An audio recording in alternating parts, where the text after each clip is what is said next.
Alors bonjour à toutes, bonjour à tous.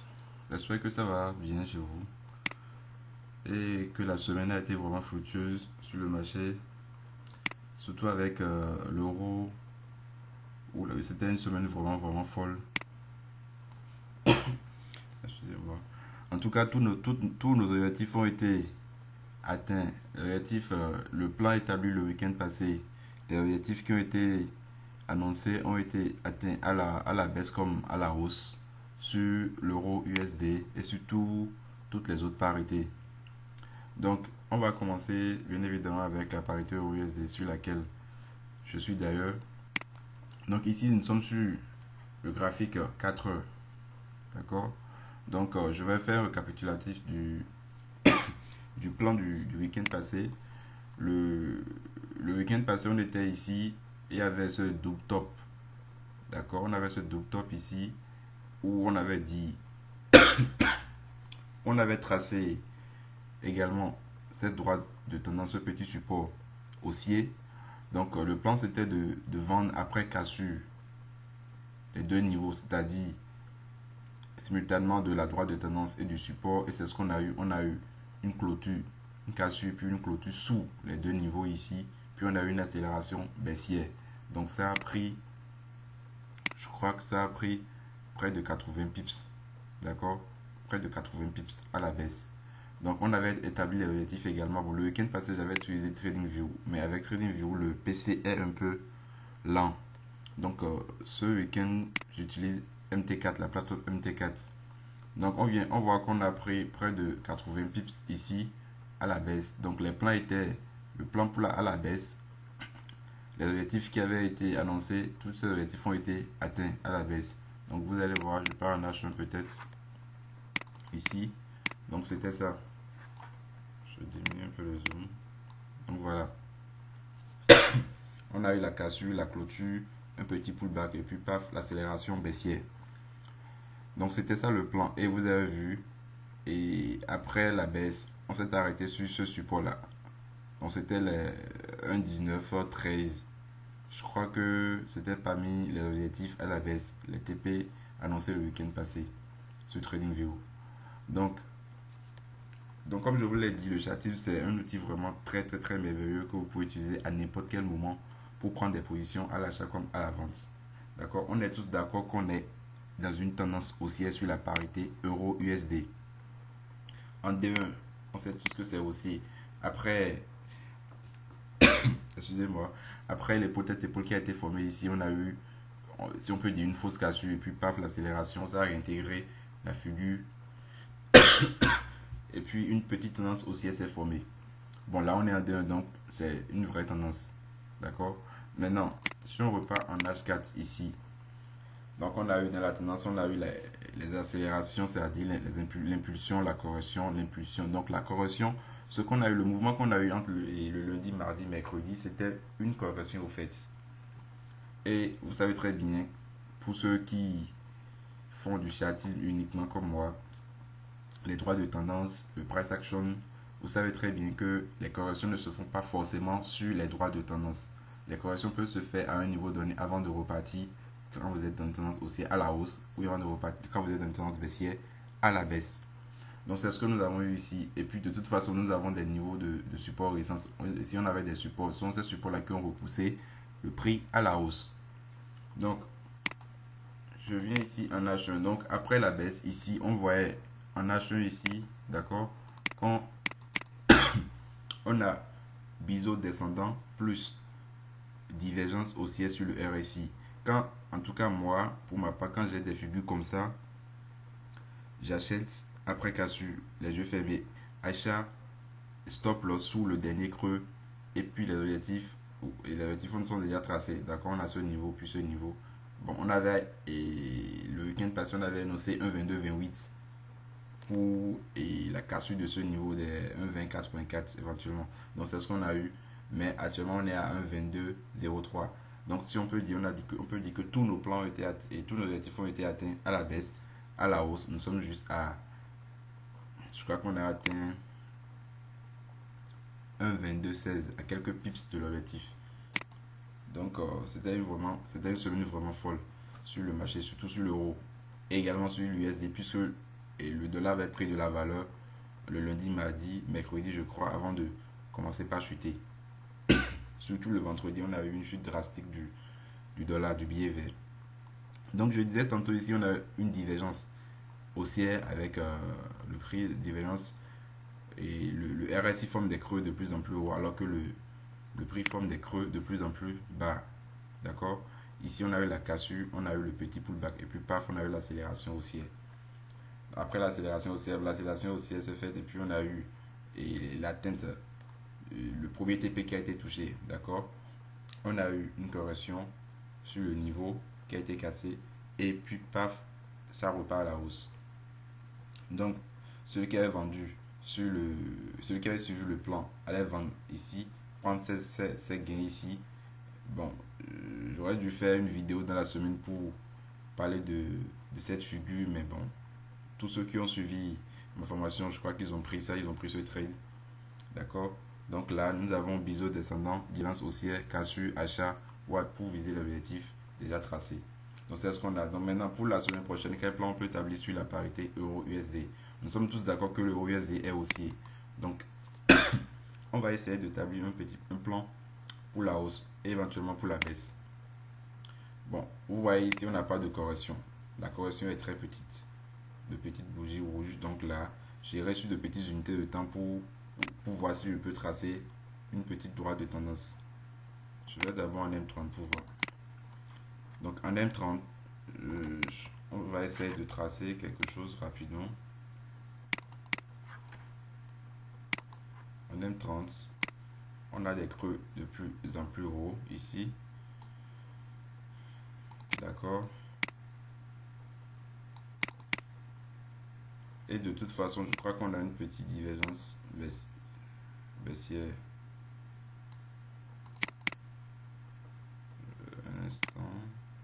Comme ça. On a une divergence baissière sur le RSI en M30.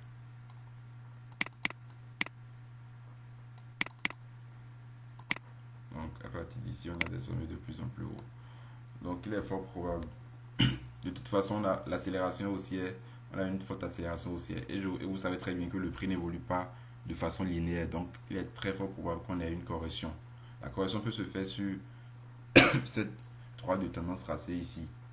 D'accord. Pour ceux qui veulent acheter, ceux qui ne sont pas dedans, pour de l'intraday, ils peuvent chercher à acheter sur le rebond de cette droite de tendance. Ou éventuellement attendre une cassure de cette droite, c'est-à-dire une cassure clôture sous cette droite de tendance vendre pour viser les 1,2084, c'est-à-dire pour chercher, c'est-à-dire un retour et retracement des prix sur le niveau qui a été cassé. Puis c'est le plus haut de 2017. Les 1,2084 représentent le plus haut sur l'euro USD en 2017. Donc c'est ça qui a été cassé. Donc il est très fort probable qu'on ait un retour, un retracement des prix sur ce niveau-là pour repartir à la hausse. Qu'est-ce que je viens de faire? Un instant. Euro USD.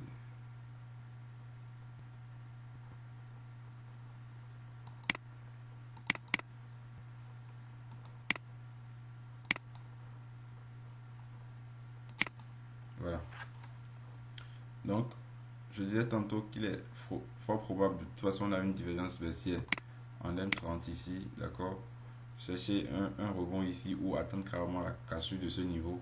Là, nous sommes à M30, la cassure de cette droite de tendance là et clôture sous pour vendre et viser ici. Bon, il y a ce petit niveau là également qui peut poser problème. Donc, les prix ne sont pas forcément censés revenir sur les 1,2084. Les prix peuvent revenir ici et rebondir. Ça dit faire ça avant de repartir. Donc ce niveau représente 1,2112. D'accord, 1,2112. Donc si ça casse la droite de tendance ici tracée en M30 et clôture sous, on peut vendre pour viser le 1,2112. 1,2112. Si ça laisse une bougie et un chandelier de retournement ici, on peut acheter pour viser ou carrément attendre un retour sur les 1,2084. Chandelier de retournement achat pour la continuation de la hausse. Le prochain objectif, comme nous avons annoncé dans la vidéo précédente du week-end passé, c'était un 22-28. après la cassure de 1,2228. Je crois que voilà.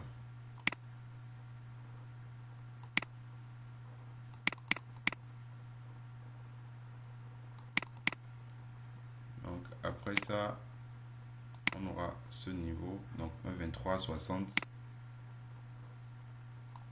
D'accord. Puis ce niveau, 1,2492. Donc pour la continuation de la hausse, après la 1,2228, on a 1,2360, puis 1,23, 1,2492. Donc ça, c'est le plan sur la parité euro-USD. Donc je vais également parler de la parité GBP-USD ici. Voilà. Donc comme je vous l'ai dit, tout et le dollar également a chuté. Le dollar a chuté le vendredi. Le dollar a vraiment chuté le vendredi. Donc ici, on a la GBP-USD. Donc GBP a pris de la valeur. Étant donné que nous avons l'USD ici, l'USD chute, donc GBP prend de la valeur ici. Donc nous sommes sur le graphique hebdomadaire weekly, d'accord. Donc nous sommes en train de repartir, de remonter, puisque cette bougie ici représente la bougie du 23 juin 2016. C'est la bougie du Brexit, la sortie du Royaume-Uni de la zone de l'Union européenne, d'accord. On a eu cette chute-là. Voilà, on a eu cette chute-là. Donc ici, on est en train de remonter les plus hauts de 2016 au fait. Le plus haut de 2017, c'est ce niveau-là. Là, on l'a cassé en bougie. Nous sommes sur un graphique hebdomadaire. Là, on l'a cassé. On a clôturé au-dessus. Donc, il est très fort probable que la hausse continue. Maintenant, bon, ici, d'abord, on voit qu'on a une tendance baissière. Je vais essayer de tracer la tendance baissière. Voilà. Donc, c'est la tendance baissière qui a été cassée. On a eu la cassure, on a eu le pullback sur la droite. Et puis là, on est en train de remonter. On est en train d'avoir notre accélération haussière. Je crois que le prochain objectif ici, c'est ce niveau-là. C'est le 1,3847. Actuellement, nous sommes à 1,3728. Donc, le prochain niveau à viser pour la hausse, c'est 1,3847. Maintenant, on va chercher éventuellement un point d'entrée sur de petites unités de temps. Mais il n'est pas impossible de prendre un swing ici. De prendre un swing, c'est-à-dire sur le graphique hebdomadaire, acheter pour viser l'objectif un peu plus haut, c'est-à-dire ce niveau, les 1,4599, d'accord.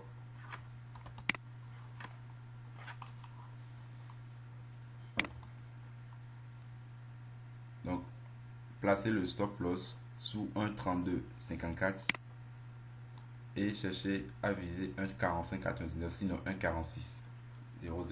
Donc, c'est possible de prendre un swing là en graphique hebdomadaire. Maintenant, pour de l'intraday, je viens en H4.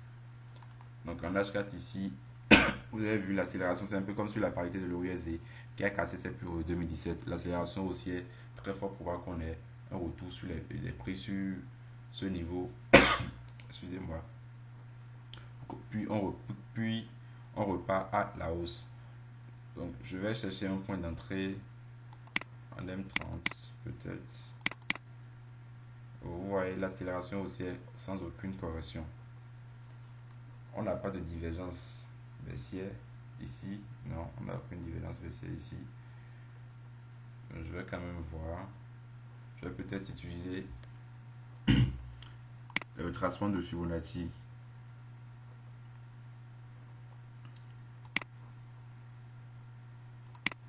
Donc, ici, là, ici.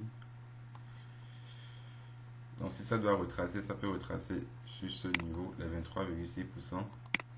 D'accord, c'est-à-dire 1,3864. Les 38,2. 1,3655. Les 50%. Ici. 1,3654. Et vous voyez que le chiffre d'or, le nombre d'or, les 61,8% ici représente le niveau cassé. C'est-à-dire la résistance qui a été cassée. Donc, ça peut revenir éventuellement sur les 1,3009 avant de repartir à la hausse. D'accord. Avant de repartir à la hausse. Je vais voir peut-être en M15. Je vais supprimer le Fibonacci. Non, en M15, si on peut tracer quelque chose ici.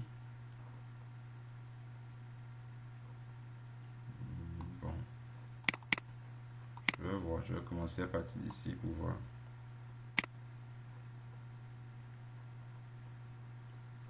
Non, pourquoi pas. Donc c'est possible de prendre ça en M15 sur la cassure de cette droite là. Donc il est possible de vendre sur la cassure de cette droite là pour viser l'objectif 1,3684, 1,3655, 1,3634 plus 1,3609. Maintenant pour la hausse, on a déjà établi le plan. Le prochain objectif c'est 1,3847. D'accord. Et j'ai dit qu'il n'est pas impossible de prendre un swing, d'acheter et de viser les 1,4549. Ce sera un trade, une position à long terme.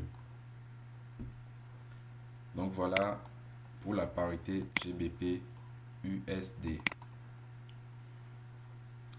Donc je vais également parler de la parité USD JPY. On avait parlé de ça le week-end passé et vous voyez que le plan établi a bien fonctionné, largement même, parce que on avait tracé cette droite de tendance, ce petit support haussier, on avait tracé, mais on avait également parlé du triangle. On avait également parlé du triangle symétrique en délit. On a parlé de la bande supérieure qui ne fait que repousser les coups, vous voyez. Ça va repousser les coups ici, ici, ici, d'accord, ici et ici. Donc plusieurs fois. Donc c'était évident parce que c'est une résistance vraiment importante. Une résistance vraiment importante. Donc on avait parlé de ça. On avait dit, avant de chercher à acheter USDJPY, il faudrait forcément qu'on ait une clôture journalière au-dessus de cette droite-là. Donc ce qu'on n'a pas eu cette semaine. Donc on avait également établi un scénario baissier. Un plan pour la baisse. H1. Voilà. On avait tracé cette droite de tendance. Bon, en temps, on avait d'abord parlé de cette figure qui ressemble un peu à un triangle descendant. Si on prolonge un peu ici, ça ressemble un peu à un triangle descendant. Donc ça revient ici, ça repasse à forme des sommets de plus en plus bas. Mais les creux sont au même niveau, sont sur le même niveau, c'est-à-dire les 112, 112,04. Donc ça ressemble un peu à un triangle descendant, sinon même c'est un triangle descendant. Donc on avait parlé de la petite. Bon, on avait dit en tant qu'il y avait de petites tendances au sein de ce triangle. Vous avez vu ici la baisse, la hausse, la baisse. Mais c'était en H1 qu'on avait tracé tout ça. Donc je repars en H1. Voilà, ici on a eu la clôture sous notre droit de tendance ici. C'était un signal de vente. Après la vente, tous les objectifs ont été atteints. L'objectif c'était la borne inférieure du triangle. L'objectif a largement été atteint, d'accord. Ça a même cassé le triangle. On a le premier objectif ici après la cassure du triangle, c'était 111,66. Et ici, on avait ce support ici, d'accord. Donc vous avez intérêt à savoir tracer les supports résistance. Pourquoi le prix arrivé sur certains niveaux n'arrive plus à continuer leur chute ou bien leur hausse? Parce que ce sont des obstacles. Les supports des résistances sont des obstacles qui empêchent la hausse ou la baisse du prix. Donc ici, le prix est confronté à excusez-moi, ce support là. Donc ce qui fait que ça n'arrive plus à casser. En tout cas, on voit quand même que tous les objectifs ont été atteints à la baisse. Donc maintenant, quel plan on peut établir pour la semaine prochaine sur la parité USDJPY? Bon, là, on a déjà une tendance baissière, une petite tendance baissière. Maintenant, je remarque, voilà, on a une divergence haussière. D'accord? On a une divergence haussière avec le RSI. Le RSI forme des creux de plus en plus hauts, alors que le prix forme des creux de plus en plus bas. Donc, étant donné qu'on est également sur un support, une zone de support, l'éventualité, il est très fort probable qu'on assiste à une hausse à l'ouverture du marché. Et je crois qu'on a des chandeliers de retournement encore. Donc, on a plusieurs raisons d'acheter sur ce niveau et de mettre le stop juste en dessous. Donc, le ratio risque-rendement sera vraiment intéressant ici, d'accord?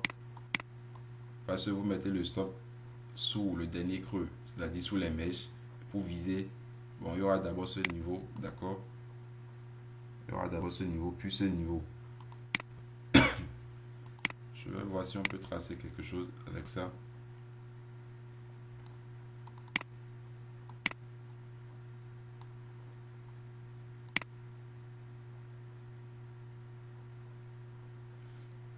Donc pourquoi pas.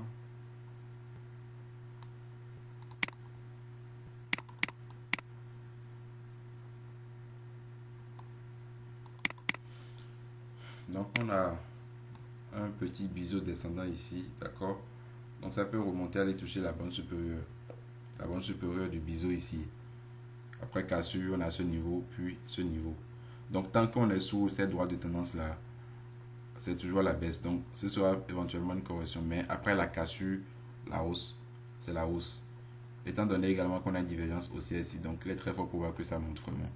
Pour aller toucher cette droite de tendance. Si ça casse, on achète encore pour viser ce niveau, puis ce niveau, c'est-à-dire les 111,66, d'accord, puis les 112,00. Si casse des 112,00, les anciens niveaux qu'on avait tracés vont également nous servir. Maintenant, si éventuellement ça casse les 110,96, d'accord, donc là, la baisse continue. Et on ira chercher la borne inférieure du triangle ici. On ira chercher la borne inférieure du triangle. Donc on a d'abord ce niveau, vous voyez, les 109,52. Donc si ça clôture sous ce niveau, sous les 110,96, d'accord, ça clôture sous les 110,96, on peut vendre pour aller chercher les 109,52.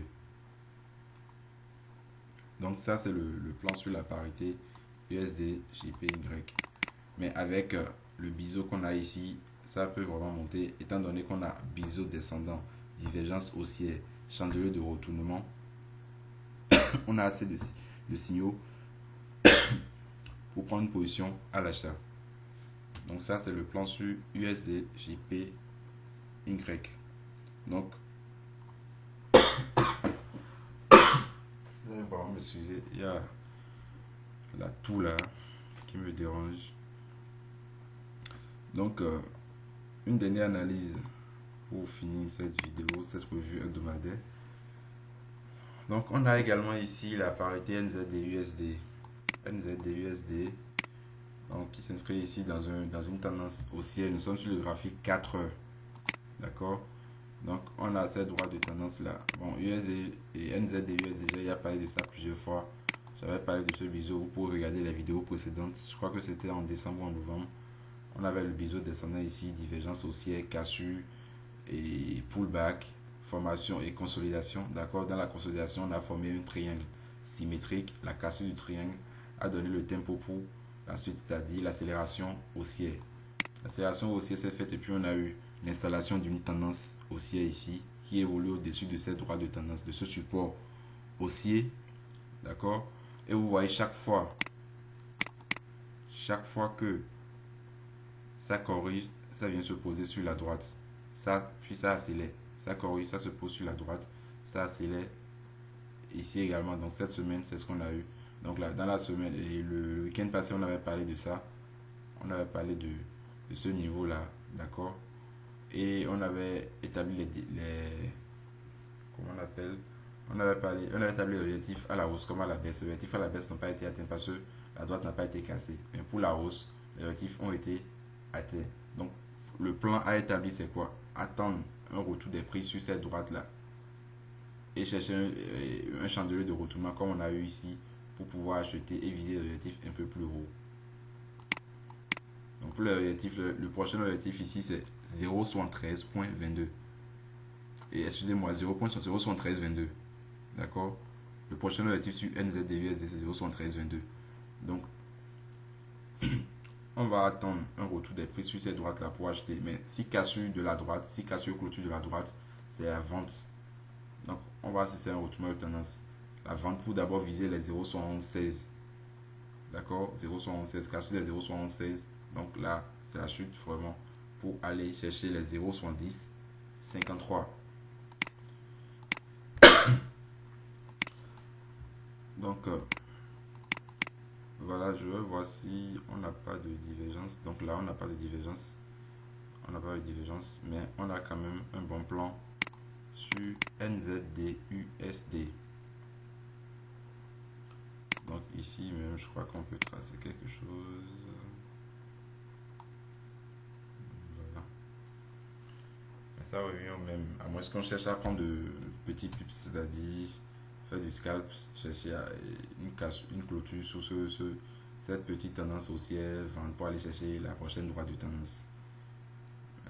faut être extrêmement vigilant pour le faire. D'accord, donc c'est tout ce que j'avais à vous dire ce week-end. J'espère que vous passez de très bons week-ends. Je vous souhaite un excellent dimanche.